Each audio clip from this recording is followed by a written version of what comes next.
You think the internet is wireless. Everyone does. We talk about Wi-Fi and cellular data like that's how information travels around the world. But here's what nobody tells you when you send a message to someone in Tokyo or stream a show from London, that data is traveling through cables sitting on the ocean floor. Yeah, actual physical cables. Like you could touch them if you went down there. Hundreds of thousands of miles of them wrapped around the entire planet like a spider web. And here's the thing that might shock you. 99% of all international data travels through these underwater cables. Not satellites, not some magical cloud, cables lying on the bottom of the ocean. In the next 15 minutes, you're gonna understand how the entire global internet depends on something most people don't even know exists. And once you see how fragile and physical this system actually is, you'll never think about the internet the same way again. So here's what's really happening when you video chat with your friends studying abroad in Spain. Think about it this way. You hit that call button on your phone. Signal goes to your Wi-Fi router, then to your internet provider, and then what? Everyone assumes it just magically appears in Spain, like the data is somehow beaming through space. But that's not what actually happens. That video call is being broken down into tiny pieces of data sent through underground cables to the coast, then traveling across the Atlantic Ocean in a cable about as thick as a garden hose, popping up on the coast of Spain, going through more land cables, and finally reaching your friend's device, all in milliseconds. Picture this scenario. You're scrolling Instagram, looking at photos your cousin posted from their vacation in Italy. Those photos didn't float through the air to reach you. They traveled from Italy through cables under the Mediterranean Sea, across the Atlantic and more cables, then up to your house. Every like, every comment, every emoji reaction, all of it is physically traveling thousands of miles through cables on the ocean floor. And this matters because the entire modern world runs on this system. Every Zoom call, every Netflix show, every email, every Google search, all of it depends on these cables that most people don't even know exist. Think about how crazy that is. We live in this age where everything feels instant and wireless and magical. But underneath all of that, we've basically just reinvented telegraph cables from the 1800s. We're still running physical wires across the ocean, we've just made them way faster and way more complicated.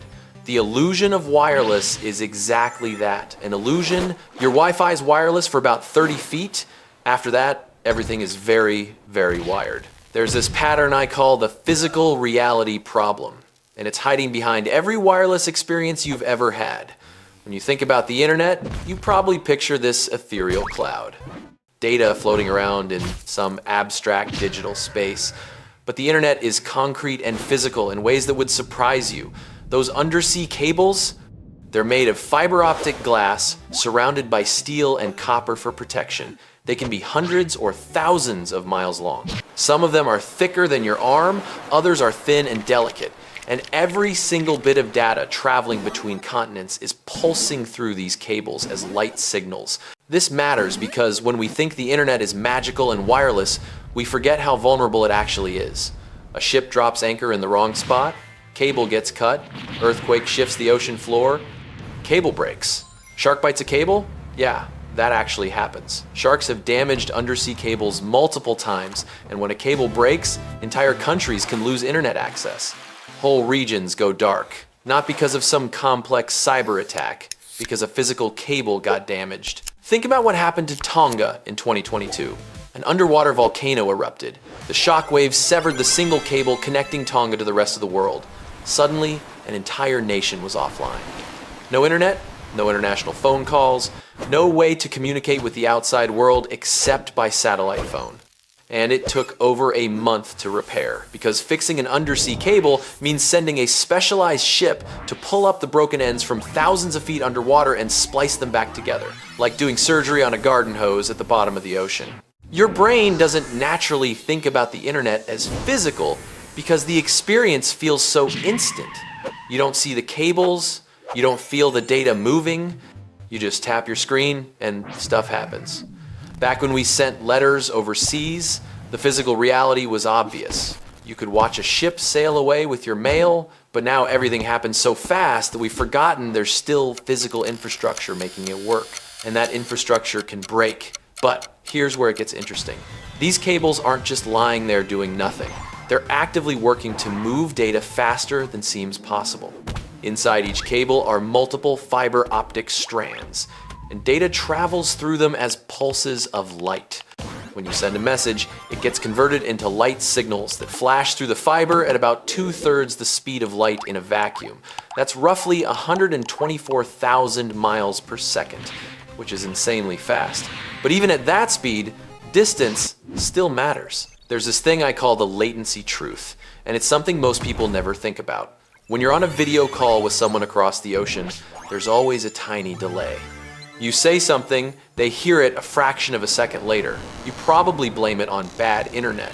But what you're actually experiencing is the physical distance that data has to travel. Light is fast, but it's not instant. When your video call goes from New York to London, that data is traveling 3,500 miles through a cable on the ocean floor. Even at the speed of light, that takes about 30 milliseconds just for the one-way trip. Add in processing time at both ends, and you've got a noticeable delay. This matters because no technology can make data move faster than light. We've hit a fundamental physics limit. You can make cables more efficient, you can route data smarter, but you can't make information travel faster than the laws of physics allow. That delay you hear on international calls, that's the universe telling you that distance is real and speed has limits. And the internet can't overcome that, no matter how advanced it gets. Think about gamers who play online competitively. They obsess over ping times, the delay between when they click a button and when the server responds. Professional players will literally move closer to game servers to reduce their ping by a few milliseconds. Because in fast-paced games, those milliseconds matter. And the reason ping exists at all is because data has to physically travel from their computer to the server and back. If that server is across the ocean, they're at a massive disadvantage compared to someone local. Not because their internet is slower, because physics demands that their data travel further. Now, this next pattern is particularly sneaky because it affects everyone, but nobody sees it. I call it the redundancy paradox. You'd think with something as important as the global internet, we'd have tons of backup systems. And in some ways, we do. There are hundreds of undersea cables crisscrossing every ocean. Multiple cables connect major regions, so if one breaks, traffic can reroute. But here's what makes this sneaky. The cables aren't evenly distributed. Some routes have dozens of cables. Others have just a few. And some places, like small island nations, might have only 1 or 2 cables connecting them to the world. This creates massive inequality in internet resilience. If you're in New York or London or Tokyo, you're connected by dozens of cables from multiple companies. One breaks, no problem, traffic automatically reroutes. But if you're in a smaller country, losing a single cable can be catastrophic. And this is why some places have rock-solid internet, while others are constantly dealing with outages. It's not just about money or technology. It's about geography and how many cables physically run to your location. Think about the difference between Singapore and, say, Jamaica. Singapore is a tiny island nation, but it's a global financial hub. They've got an insane number of undersea cables connecting them to the world because companies know they need that redundancy. Jamaica? Much less. Not because Jamaica doesn't want more cables, but because each cable costs hundreds of millions of dollars to install, and companies only install them where they'll make their money back. So the internet infrastructure reflects global economics. Rich areas get redundancy, poor areas stay vulnerable. And here's what makes this even more surprising. These cables are incredibly expensive and time-consuming to build. We're talking $200 million to $500 million for a single cable spanning an ocean, and it takes years to plan and install one. You need specialized ships equipped with cable laying equipment. You need permits from every country whose waters you'll cross. You need detailed maps of the ocean floor to avoid trenches and mountains. You need teams of engineers to design the route. And then you need to actually lay the cable, which happens at a speed of about 6 miles per hour as the ship slowly moves forward, letting cable unspool into the ocean. This connects to something even deeper about how the internet actually works. There's this massive disconnect between how we experience it and how it exists physically. You think you're accessing the cloud when you save something to Google Drive, but that data is sitting on a physical hard drive in a specific data center. When you stream a show on Netflix, that video file is coming from a server farm somewhere. When you send an email to Australia, it's physically traveling through cables. The digital world is built on top of a very analog, very physical foundation. And most people never think about that until something breaks. But here's what nobody wants to admit. Here's the uncomfortable truth that changes how you see the whole system. The reason the internet feels so magical and reliable isn't because it's invincible. It's because an army of people you never see is constantly monitoring and fixing these cables. There are specialized ships that do nothing but repair undersea cables. They're out there right now, somewhere in the ocean, pulling up broken cables and fixing them. When you're sleeping, when you're at work, when you're scrolling your phone somewhere, a team is keeping this system running. What's actually happening is we built this incredibly fragile system and then convinced ourselves it's robust because repairs happen invisibly. A cable breaks. Companies don't announce it unless they have to. They just reroute traffic and send a repair ship. An anchor drags across a cable and damages it. They fix it quietly. The internet keeps working because the fixes happen faster than the breaks. But that's not the same as the system being invincible. It's more like we're constantly patching holes in a boat while pretending the boat isn't full of holes. This isn't about the technology failing. It's about understanding that the internet is held together by constant maintenance and repair work that nobody sees or thinks about. And once you see this, you can't unsee it. Every time you use the internet, somewhere cables are breaking and being fixed. Somewhere data is rerouting around damage. Somewhere engineers are monitoring systems to catch problems before they spread. The illusion of seamlessness requires enormous effort behind the scenes. This is why every tech company with money is investing in more cables. Google has funded or co-funded at least 18 undersea cables. Facebook has invested in more than a dozen. Amazon is building cables. Microsoft is building cables. They understand that controlling physical infrastructure means controlling data flow. And in the modern world, whoever controls data flow has enormous power. These companies don't trust existing cables alone. They want their own private cables connecting their data centers around the world. Let me tell you about Maya. Maya runs a small e-commerce business. She sources products from manufacturers in Vietnam and sells them to customers in the US.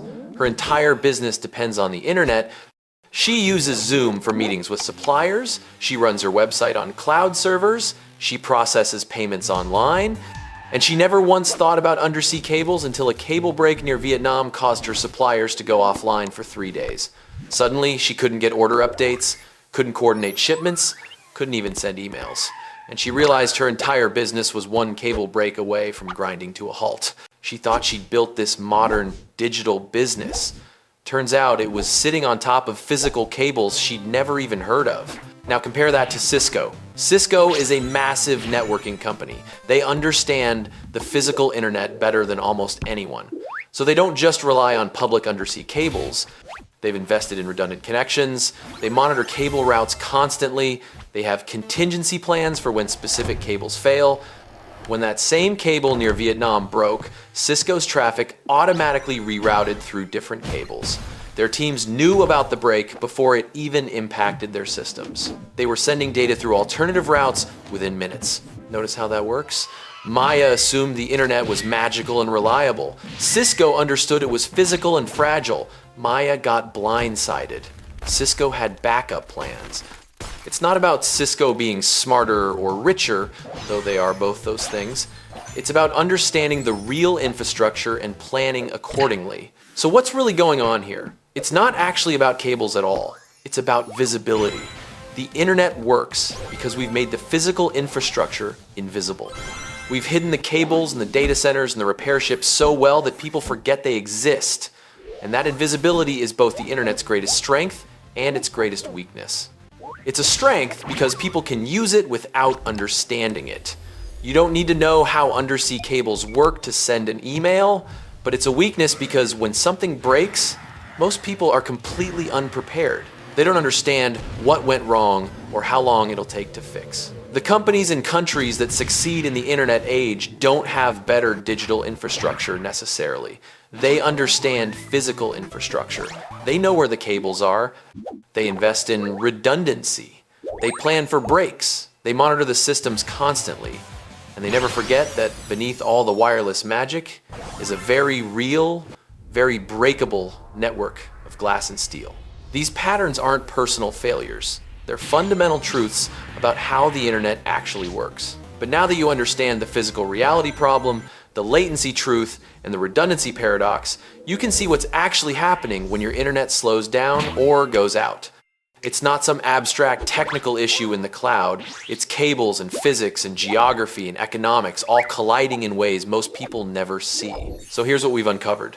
The internet isn't wireless or magical or invincible. It's a massive physical system of cables and servers that requires constant maintenance to keep working. When it feels instant, it's because light moves incredibly fast through those cables. When it feels reliable, it's because breaks get fixed faster than you notice them. The experience is seamless, but the infrastructure definitely isn't. The question isn't whether the internet will keep working. It will, as long as people keep maintaining it.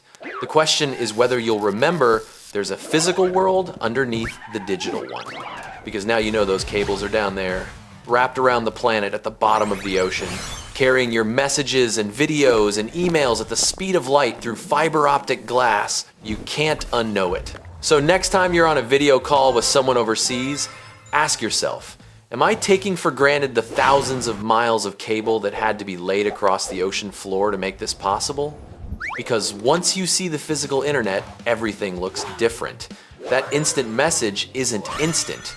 It's traveling at the speed of light through cables you'll never see. And that's somehow even more amazing than magic.